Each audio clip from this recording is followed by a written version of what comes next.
पुण्यातील 60 जणांच्या घरावर ATSचे एकाच वेळी छापे, 51 जणांची चौकशी, धाड टाकताच काय काय सापडलं.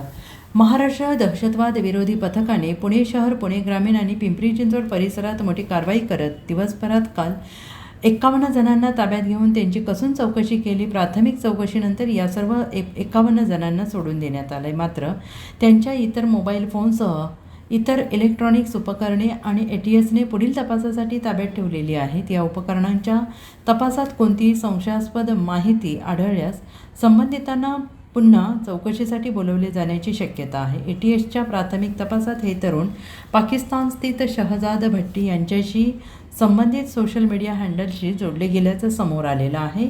संबंधित सोशल मीडिया अकाउंटवरील पोस्ट लाईक करणे, त्यावर प्रतिक्रिया देणे किंवा कमेंट करणे अशा ऑनलाईन हालचालींमुळे हे सर्वजण ATSच्या रडारवर आले. या कारवाईत सर्वाधिक 33 तरुण पुणे शहरातील असल्याची माहिती समोर येते. यामध्ये कोथरूड, येरवडा, पर्वती, विश्रांतवाडी, फरासखाना, कोंढवा इतर परिसरात तरुणांचा समावेश आहे. याशिवाय पिंपरी चिंचवड आणि पुणे ग्रामीण भागातील संशयितांवर एकाच वेळी कारवाई करण्यात आली आहे.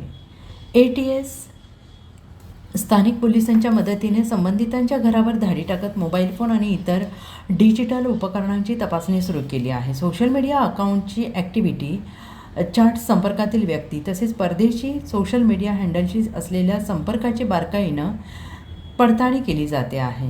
Bureau report, SBN Marathi.